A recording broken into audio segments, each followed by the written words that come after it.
Hello and welcome back to the SunDaze Journey Podcast. My name is Alexis Carthan and I am alone today. Yes, Mary Beth is not joining us today, which is very tragic because I really need her sometimes for my ridiculous comedic relief.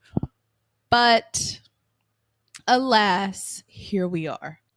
When we sat down to discuss what we wanted to see in season 3, one of the things that came up were shorter episodes. We wanted to create easily digestible content from personal experience this season. So keep listening and watching for more of these mini episodes. Let's get into the meat and potatoes here. When I first started the SunDaze Journey, I was really leaning into the financial depths of the YouTube algorithm and absolutely still am doing those things.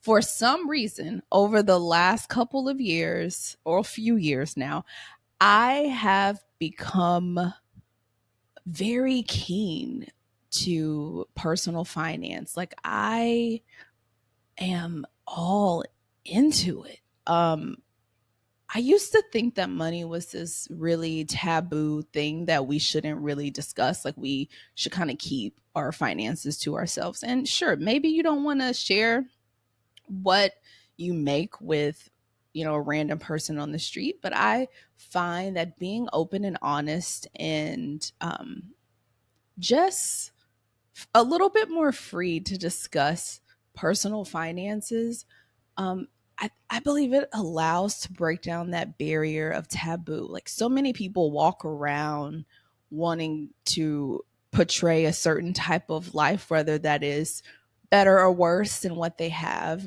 just to either fit in or not make people feel uncomfortable or create a certain appearance, and that's just not what I'm about. And so that's why on the SunDaze Journey website, you will always see a section just straight up for finances and money, because those conversations are so important to have. And I believe that they're a key part of any type of life that you want to have. Like I'm a creative, and the numbers and the graphs and the things are not my jam, but here we are because it's important. It's important. No matter what dream you're going after, you need to know how to manage your money. One thing that I have become very accustomed to is different challenges surrounding money. And that's exactly what we're talking about today. Today, we are going to be discussing a no spend challenge. But for the purpose of this conversation and to simplify things just a little bit, we're going to talk about no spend months. People out there on the internet are doing no spend years, low buy years, and that's great. Love that for you. Go off, little sis. I I ain't there yet. So anyway, let's talk about what a no spend month really is. So I would define it as cutting out all non essential spending for 30 days or 31 or 28, depending on when you want to do this. But yeah, cutting out non essential spending for a certain amount of time.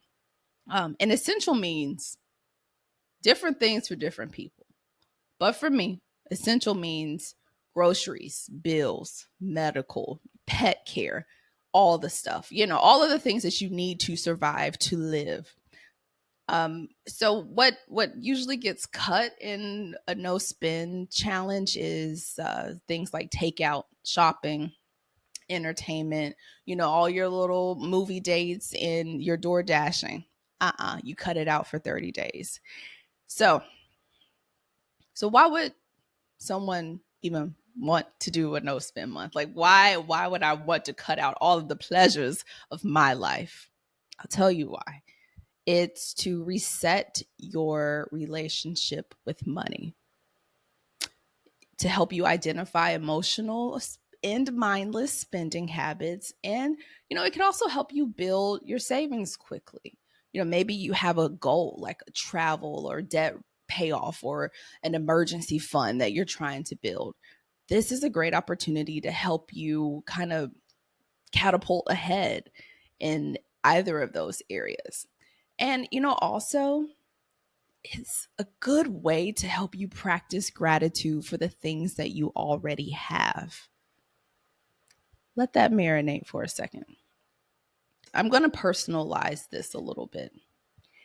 At the beginning of April 2025, yes, this month, my husband and I decided that we were going to do a no spend month. Yes, I am one of those crazy people, and I am glad to admit it. So by the time this podcast comes out, I will be finishing it up. In Jesus' name, let us hope and pray that we made it through the end. I'm claiming it, actually. We made it through the end. So why do we do this? We have some pretty wild and ambitious financial goals for this year. And also, I'm not afraid to admit this, but your girl, it can be a little bit of a consumer. Like, I can definitely spend some money. I love a good sale. I love a good coffee run. I love a good bag. I love flowers. I love all the things. I just, and I, as I have grown and kind of gotten accustomed to some of these, what I would like to call luxuries and indulgences, they became the norm for me. And that's not the life that I want to live all the time. I want to be grateful for the blessings that I have, for the amazing things that God has done in my life. And I don't want to ever put an emphasis on the materialistic pieces of my life. And I kind of felt us slipping into that because we love to travel. We love to go out to eat. But those things were becoming normal for us. Like we should be doing that, not that we are able to do that. You see the difference? And that's just not who we are as people. So as we were sitting down and planning the year, we kept hinting at this. We were like, should we do it? Should we do it? Should we do it? And here we are. Now, everyone has their own set of rules that they want to follow for a no spend month, and every version is different, right? Like, you might decide that coffee is not your problem, and it might make more sense, this not for me, but it might make more sense for you to go on a coffee run. I don't know, maybe you allow yourself one or two throughout the month. Maybe you continue your streaming platforms. You have to create a cheat list or spending exceptions ahead of time before you begin these challenges. I'll give you an example. Again, we want to personalize this a little bit so it doesn't seem so arbitrary. So for us, we said we would allow ourselves to bless others during this challenge. So what that meant for us is there is a very important Christian holiday, Easter, in the month of April this year. So we said, you know what? One thing that we will do is we will bless our community and provide a meal for them that day, right? That was something that we decided because we love our friends and we want to hang out with them and we want to spend all the time and do all of the things, but we knew we would be giving up a lot. So this was an opportunity for us to kind of hit the nail on the head with one of the things we wanted to drive home, and that is being grateful for what you have. And one of the things we're grateful for is our community. So let's put an emphasis on that. We also said that we would be willing to do one coffee date with our friends if they allowed us to pay for everything. So that was it. That was all that was the only little bit of cheating that we were allowed to do. But again, we thought about it ahead of time so that when we got to those moments, when we hit those crossroads, we would know exactly which way we needed to go because we already had a roadmap. So, another cool thing that you could do that we didn't necessarily do was set a reward or treat for you to have at the end. That's within your budget. Don't do anything crazy. Don't blow your whole, no spend month on this little treat that you get for completing the challenge. Let's be real. We all have triggers, and you need to know what they are before you go into this. Some of us have emotional spending problems. Some of us have problems saying no to our friends. Some of us get bored and want to shop because it's fun or a distraction or whatever it is. Yeah, your girl has kind of all three. I'm gonna be honest. I can give in to any of these things. I will look at something that an influencer that I may or may not follow on social media is doing. It could be anything from a workout class to a bag. And I'll be like, ooh, does mama need it? Does she need it? Probably not. Will she get it? Probably if she has the funds. So yeah, you got to identify these triggers and talk through how you, with your spouse or your partner or yourself, if you're doing this by yourself. Look, you can talk to yourself. Everybody talks to themselves. So talk through or think about how you're going to replace these habits. First things first, the emotional spending. No, I just knew I was just going to have to deal with that. Like if I'm having a bad day, girl, pull out the yoga mat, go for a hot girl walk, do whatever it is that you need to do to get into it, right? Because you had a goal. I had to pull up my big girl pants for that one.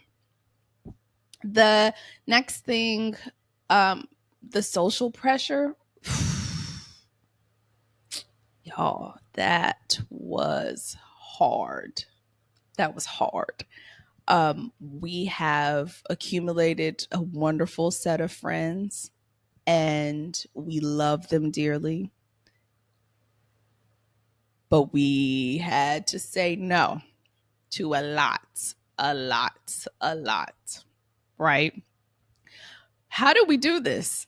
Because, you don't want to come off as the buzzkill or, anything like that to your group of friends. Like, oh man, sorry, we're not going. But guess what? We did. We did. And surprisingly, not really surprising to us because we have great friends, but you might be surprised that the people in your life will legit be on board with this because a lot of the times they need to be saving money too. Do what you want with that information, lean into that if you will.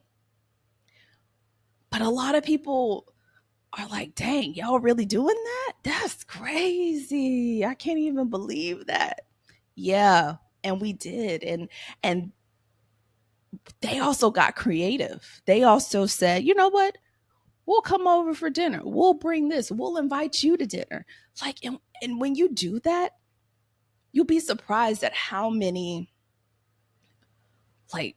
ideas, how creative you all have to get so that you can spend that time with those people. And if you have friends that are not willing to lean into this with you or support you in this goal,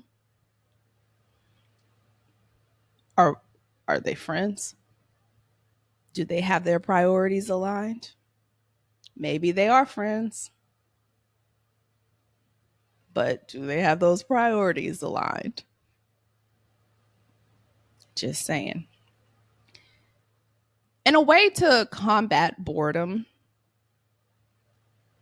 just simply don't be bored. Find some free stuff. I found so much free stuff in New York City. You'd be amazed. This city that costs a cajillion, babillion, trillion dollars to live in. There are so many free activities. There are so many Instagram pages and websites and things and just different resources that share all of the free events and activities and museum days that are free in your area. So I encourage you, not just during a no spend month, but like a regular month, to lean into those resources and like, let's take advantage of this stuff. Because a lot of these things are either like funded by corporations that make a cajillion dollars, and let's like milk them for everything they got, right? Like, let's literally take all of their money. Or they have great donors, which we are grateful for people that donate so much to museums and other like art galleries and things, that we as the general public can partake in those, right? Also, look at your like credit card companies or banks and see what types of things they offer for simply being a member of those institutions. You would be surprised. Just saying. There's so much that we learned during this process that had absolutely nothing to do with money. Also, not just the free events, not just, what our bank institutions were doing, not just like how we manage our money, but we learned so much about ourselves this month. And I cannot tell you how shocked I am what 30 days has done for me and my little brain, right? So we learned a lot about patience. I learned that I was way more disciplined than I thought. So there was this one time during this process where we had to take our dogs to another city for their vet visits, and so we had to pack up lunch and snacks and iced coffee and thermoses and all the things, because I know usually when we go over to that area that I'm going to do my shopping, I'm going to go to diners and I'm going to, eat, and I'm going to do all the things, but we couldn't do that. So we had to get creative about what we were going to do during that waiting time, from the times our dogs were in the vet and the time that we picked them up, which could be several hours. So I'm packing a lunchbox. Girl, what? I didn't even know I had a lunchbox still. And we sat at a park and we ate and we walked around and we just connected, and we really had to lean into a lot of creativity during this time. And that was beautiful because we don't really do that anymore. Like, when you have access to things, that changes it. And not just access to money, but literal access to food and, activities and things that just cost money, even if it's just $5 here, $10 there, $20 every now and then. Like, having to sit down and be like, okay, what can we do? You're learning about the areas a little bit more. You're learning about, what you can do, what you're capable of doing, what your capacity is during that time. And that's been so rewarding. And even more, we learned about how much abundance we already have. I know that we're blessed, and you know that you're blessed. No matter what that looks like, it looks different for everybody. But in these moments where we have to be creative, it opens our eyes to what we truly possess, and not just in the physical sense. Before we run out of time here, I want to give you guys a couple of challenges that you could do within this challenge. So you can do a pantry challenge. Go through all of your refrigerator, cabinet, pantry situations and see what you can make by the things you already have. We're talking about, that abundance that already exists within your home. Maybe you are like some people that buy, a couple of things at a time because that's all you can. Obviously, I'm not speaking to these people in this challenge, but I'm not speaking to that. That's a completely separate conversation. But if you are someone who tends to overbuy, which a lot of Americans do, unfortunately, we overbuy things and they spoil. We have a horrible situation with that in our country, and it's really sad. But so if that's you, give that a go. The next thing you can do is borrow things instead of buying. We love a library. We love a library. I'll leave that there. I mean, you can also ask your friends too if they have things. If you need a Dutch oven and you can't go get the Le Creuset for that month because you're doing the no spin challenge, ask Joe Schmo across the street. You never know. Again, be sure to lean into those free local events or get out in nature. It's spring. It's beautiful outside. If you're living in my beautiful state of Georgia, I know that pollen is crazy right now, but it's okay. Mask up, Claritin up, Zyrtec up.